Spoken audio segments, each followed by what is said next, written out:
يا مساء الفل عليكم، اهلا بيكم، وحشتوني جدا جدا. عاملين ايه؟ يا رب دايما بخير وفي افضل صحه وافضل حال. النهارده بقى جايه لكم بحلقه جميله جدا جدا، يمكن من امتع الحلقات اللي هتشوفوها. وعايزه اقول لكم كمان ان الحلقه دي هتبقى ضمن سلسله فيديوهات كده، هتبقى ازاي الم الماده واعمل لها جدول مذاكره مكثف واذاكرها والمها قبل الامتحان بتاع اخر السنه. يعني لو انت ثالثه ثانوي فالفيديو ده ليه. الحقيقه بقى ان انا حابه اجاوب كده على كل سؤال بيدور في ذهنكم. حابه اقول لكم ان احنا هنا مع بعض عشان نطمن، عشان ندي بعض طاقه ايجابيه. بمناسبه الطاقه الايجابيه كمان عايزين نكبر مع بعض. عايزه الطلبه اللي بيسمعوني يزيدوا قبل السنه الجديده. طبعا كل سنه وانتم طيبين وتبقى سنه سعيده يا رب علينا كلنا. يا ريت بقى تشترك في القناه لو انت مش مشترك، وتفعل الجرس عشان يوصلك كل جديد باذن الله. وطبعا ما تنسوش تتابعوا الصفحه دي، بنزل لكم عليها كل الكتب الخارجيه والملخصات اللي بجد هتفيدكم ان شاء الله.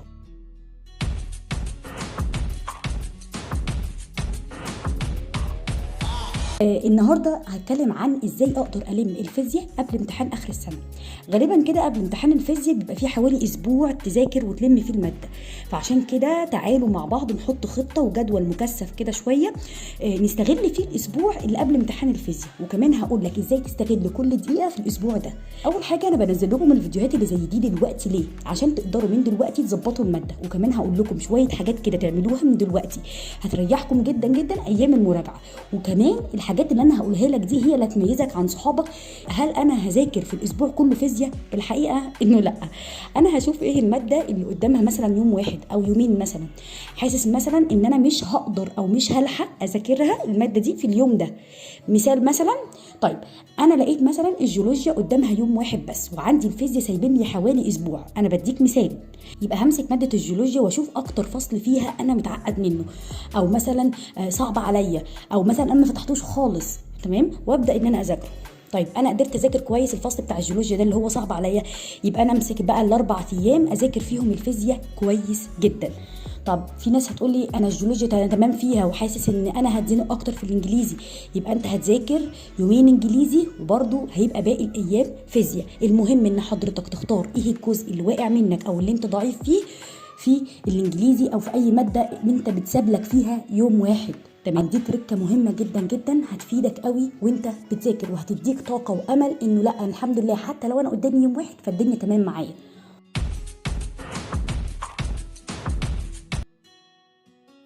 تمام، انا كده عرفت انا همسك ايه اول يومين وهعمل فيهم ايه. هذاكر فيهم جيولوجيا مثلا او انجليزي او الماده اللي هي ايه مثلا بقالي كتير مثلا ما فتحتهاش او حاسس ان هي قدامها يوم واحد بس ومش هلحق اعمل فيها حاجه. طيب الاسبوع بعد كده هيمشي ازاي؟ كل يوم همسك فصلين اذاكرهم كويس جدا وراجعهم كمان واحل عليهم. طب انا هكتفي بكده؟ لا طبعا، انت هتحل امتحانات شامله برضو على المنهج كله. طب في ناس هتقول لي انا كده هتقابلني اسئله على الفصول الثانيه في الامتحانات الشامله، ده اكيد وانت مش هتعرف تحلها، فعادي جدا عادي جدا انك ما تعرفش الاجابه. ارجع للفصل اللي فيه السؤال ده وذاكر الاجابه بتاعته كويس جدا، وبكده انت برضو عمال تذاكر اجزاء كتيره من فصول تانية، وده هيسهل عليك جدا مذاكره الفصول اللي باقيه بعد كده. اليومين اللي بعد كده بقى حضرتك هتمسك الفصلين اللي بعد كده، تمام، وان شاء الله كده هتلاقوا اجزاء كتيره فيهم انتوا مذاكرينها. ودي ميزه حل الامتحانات الشامله اللي انا لسه قايله لكم عليها. تمام كده، صدقوني انه حل الامتحانات الشامله ده هيسهل عليكم الفصول بعد كده ومش هتاخد معاك وقت اصلا. بقى في شويه النقط اللي انا هقول لك عليها دي. اول حاجه حضرتك هتبص على كتاب المدرسه وتبدا تعلم على الاجزاء المهمه وتكتب الملاحظات برضو المهمه، وده لان احنا بناخد كتاب المدرسه معانا في الامتحان. اتعلم وانت بتذاكر الفصول وبتراجع عليها هتلاقي اجزاء كتير جدا اسئلتها صعبه او السؤال لافف شويه ومختلف. يبقى انا هعمل ايه؟ هجيب كشكول كده وهكتب السؤال ده في الكشكول وابقى عارف ان الكشكول ده مجمع فيه اهم الاسئله والنقاط المهمه جدا اللي بتخص المسائل. اهم نصيحه بقى لازم يبقى في يوم كده من اوله لاخره تحل فيه امتحانات شامله. الاهم من ده كمان انك تحط جنبك التايمر علشان تختبر نفسك وتشوف انت حليت الامتحان ده في مده قد ايه، وتحط نفسك كده في مود الامتحان. مهم جدا كمان لو انا بذاكر فصل معين من الفصول او في جزء انا مش فاهمه، ما ينفعش اعديه كده واقول طب انا هبقى ابص عليه، او تقول لنفسك انا كده كده هحفظه.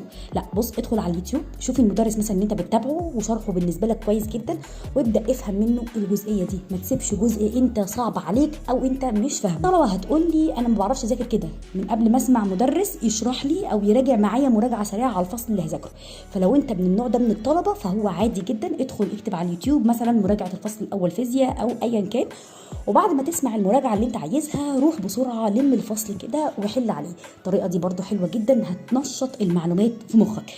طيب كده انا قلت لكم اكتر من طريقه تلموا بيها الفيزياء ازاي قبل امتحان اخر السنه، وان شاء الله انت لو طبقت النصايح دي مش هيقف قدامك اي جزء فيها. نقطه مهمه جدا كمان، بلاش يا جماعه نضيع وقتنا في نزول الدروس، الافضل تستغل كل دقيقه بتعدي عليك، انت محتاج كل ثانيه.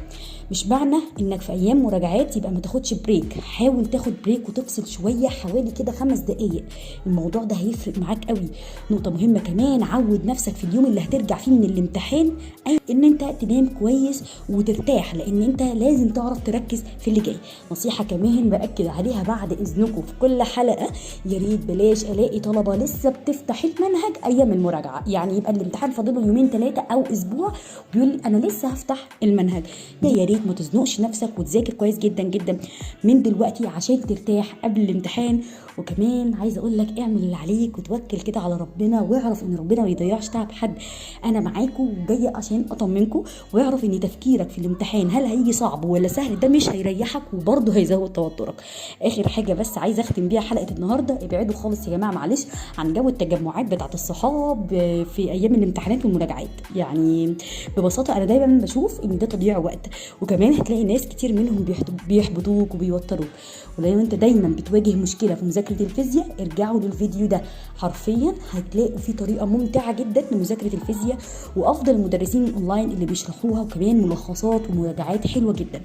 وبس كده خلصت حلقه النهارده، اتمنى تكون ممتعه وتكون عجبتكم. بفرح جدا لما بتستفادوا وبتبعتوا لي.